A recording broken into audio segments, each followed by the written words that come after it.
باسی روٹی ہمیں کب اور کیسے بد دعا دیتی ہے؟ حضور صلی اللہ علیہ وسلم کا ارشاد ہے کہ باسی روٹی کی بد دعا سے ڈرو، وہ تمہیں برباد کر دے گی۔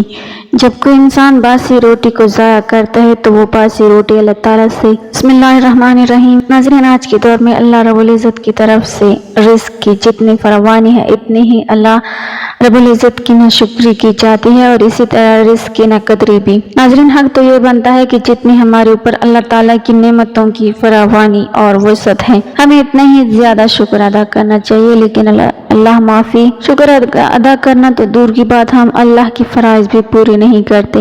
ناظرین، ہمارا آج کا موضوع ہے باسی روٹی کے حوالے سے ہم آپ کو حضور اقدس صلی اللہ علیہ وسلم کی وہ حدیث بھی بتائیں گے جس میں آپ صلی اللہ علیہ وسلم کا باسی روٹی کھانا ثابت ہے، اور یہ بھی بتائیں گے کہ حضور اقدس صلی اللہ علیہ وسلم کو اپنی زندگی میں کون سی غذائیں مرغوب تھیں۔ اس بارے میں جاننے کے لیے ہم آپ سے درخواست کرتے ہیں کہ ہماری ویڈیو کو آخری تک ضرور دیکھیے گا۔ ناظرین، آج اگر ہم اپنے گھروں میں نظر دوڑائیں تو جس طریقے سے ہمارے گھروں میں روٹی ضائع ہوتی ہے وہ کسی سے مخفی نہیں ہے۔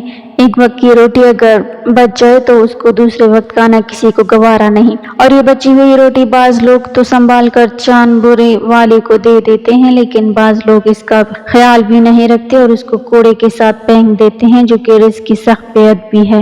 حالانکہ اگر روٹی بچ جائے تو اس باسی روٹی کو دوسرے وقت میں استعمال کر لیا جائے تو اس میں کوئی حرج والی بات نہیں، بلکہ ہمارے آقا حضرت محمد صلی اللہ علیہ وسلم کا باسی روٹی استعمال کرنا حدیث سے ثابت ہے۔ حالانکہ اگر روٹی بچ جائے تو اس باسی روٹی کو دوسرے وقت میں استعمال کر لیا جائے تو اس میں کوئی حرج والی بات نہیں، بلکہ خود ہمارے آقا حضرت محمد صلی اللہ علیہ وسلم کا باسی روٹی استعمال کرنا حدیث سے ثابت ہے۔ اس لیے چاہیے کہ باسی روٹی کو سنت سمجھ کر استعمال کیا جائے، البتہ اس بات کا خیال رکھا جائے کہ روٹی خراب تو نہیں ہوگی۔ حضور صلی اللہ علیہ وسلم کا باسی روٹی کھانے کے حوالے سے حضرت ام ہانی رضی اللہ تعالی عنہا فرماتی ہیں، ہمارے پاس حضور اقدس صلی اللہ علیہ وسلم تشریف لائے اور پوچھا کہ کیا تمہارے پاس کھانے کے لیے کچھ ہے؟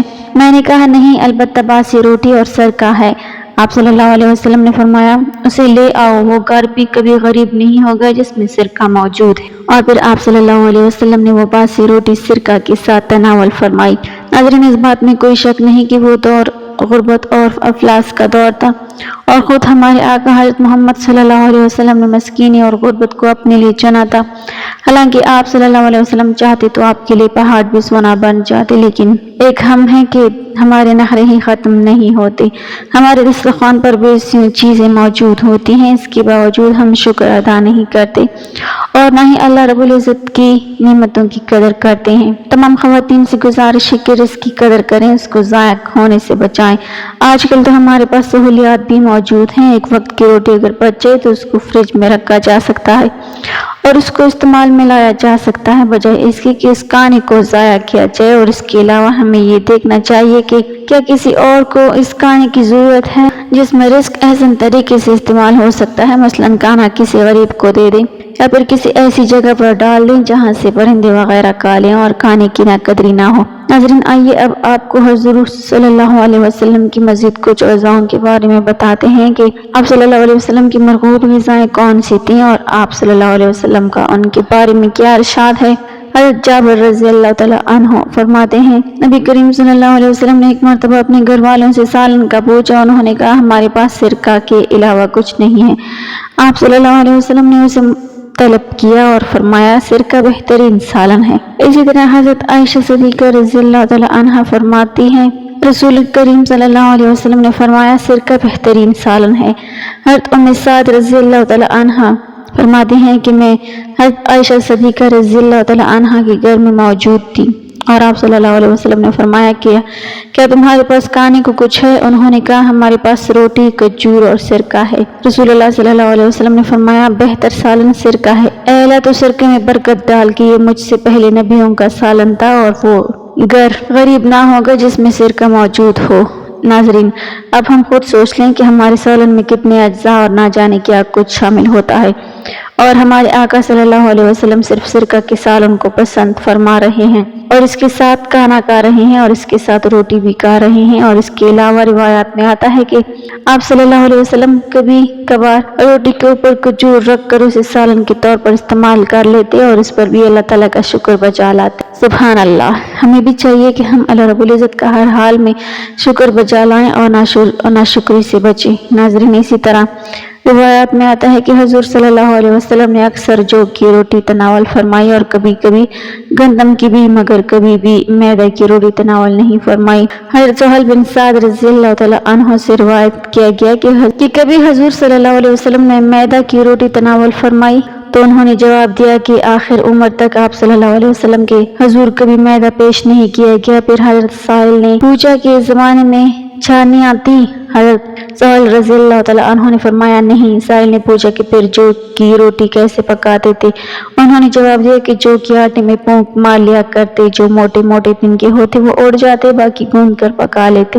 یہ روایت بخاری شریف۔ حضرت یوسف بن عبداللہ رضی اللہ تعالیٰ عنہ فرماتے ہیں کہ میں نے سرور دو عالم صلی اللہ علیہ وسلم کو دیکھا کہ آپ صلی اللہ علیہ وسلم نے جو کی روٹی کا ٹکڑا لیا اور اس پر کھجور رکھی اور فرمایا یہ اس کا سالن ہے اور تناول فرمایا۔ باروایت ابو داؤد۔ ناظرین، آج اگر ہم اپنا حال دیکھیں تو ہمیں آٹے کی کتنی قسمیں میسر ہیں، کوئی فائن اور کوئی سفید اور کوئی لال، کبھی خمیر تو کبھی کچھ، لیکن پھر بھی اللہ تعالیٰ کی ناشکری سے باز نہیں آتے۔ کم از کم اگر فرض نماز بھی ادا کرنے والے بن جائیں کہ وہ اللہ جو ہزار نعمتیں عطا کرتا ہے اس کا حکم ہے، اور اس اللہ نے قرآن کریم میں تقریباً 700 بار نماز کا حکم دیا، لیکن اذان سن کر ہم میں سے کتنے لوگ مسجد اور نماز کی طرف بڑھتے ہیں یہ ہمیں بخوبی معلوم ہے۔ خدا را اللہ کی عطا کی ہوئی نعمتوں کا شکر ادا کریں، 5 وقت کی نماز ادا کریں اور اللہ کی نافرمانی سے بچیں۔ حضور صلی اللہ علیہ وسلم کی مرغوب غذاؤں میں روغن زیتون بھی شامل تھا۔ روایت کے مطابق حضور صلی اللہ علیہ وسلم نے روٹی کو روغن زیتون سے چوپڑ کر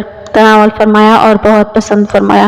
حضرت ام سلمہ رضی اللہ تعالیٰ عنہا سے روایت ہے کہ حضرت امام حسن اور حضرت عبداللہ بن عباس اور حضرت عبداللہ بن جعفر رضی اللہ تعالیٰ عنہ ان کے پاس تشریف لے گئے اور فرمایا کہ رسول صلی اللہ علیہ وسلم کو جو کھانا پسند تھا اور جو رغبت سے تناول فرماتے وہ ہمیں بھی پکا کر کھلاؤ۔ حضرت سلمہ رضی اللہ تعالیٰ عنہا نے فرمایا کہ پیارے بیٹو، آج وہ کھانا تمہیں شاید پسند نہیں آئے گا۔ انہوں نے فرمایا ضرور پسند آئے گا۔ چنانچہ وہ اٹھی اور توڑے سے جو لے کر آئیں انہوں نے باریک کیا اور ہانڈی میں ڈال دیے، پھر اس پر تھوڑا سا روغن زیتون ڈالا، پھر کچھ مرچیں اور زیرہ وغیرہ ڈالا اور پکا کر ان کے سامنے رکھ دیا۔ حضرت سلمہ رضی اللہ تعالیٰ عنہا نے فرمایا یہ کھانا رسول کریم صلی اللہ علیہ وسلم کو بہت پسند تھا۔ باروایت ترمذی۔ ناظرین، ان احادیث سے ثابت ہوتا ہے کہ پیارے نبی حضرت محمد صلی اللہ علیہ وسلم کا کھانا انتہائی سادہ ہوا کرتا تھا اور سادہ کھانے کو آپ صلی اللہ علیہ وسلم پسند فرماتے۔ یہ جتنی بھی تکلفات والے کھانے ہیں یہ آپ صلی اللہ علیہ وسلم کے دور کے بعد کے ہیں، اور آج اگر کسی 5 اسٹار ہوٹل میں چلے جائیں تو آپ کے سامنے 20 یوں کھانے لگا دیے جاتے ہیں جو کہ سراسر فضول خرچی ہے۔ ہمیں چاہیے کہ ہم آپ صلی اللہ علیہ وسلم کی اتباع کریں اور اپنے کھانوں میں ان چیزوں کو شامل کر لیں جو آپ صلی اللہ علیہ وسلم نے پسند فرمائے ہیں۔ اگر ہمارے رزق میں فراوانی ہے اور ہمارے دسترخوان پر کئی کھانے موجود ہیں تو کم از کم ہمیں اللہ تعالیٰ کا شکر ادا تو کرنا چاہیے۔ اللہ تعالیٰ سے دعا ہے کہ اللہ تعالیٰ ہمیں عمل کی توفیق عطا فرمائے اور ہمیں نیکوکاروں میں شامل کرے، آمین۔ ناظرین، کمنٹ باکس میں اللہ تعالیٰ کے 99 ناموں میں سے ایک نام ضرور ٹائپ کریں۔ ویڈیو اچھی لگی ہو تو لائک کر دیں، چینل کو سبسکرائب کر دیں۔ ملتے ہیں اگلی ویڈیو میں، تب تک کے لیے اللہ حافظ۔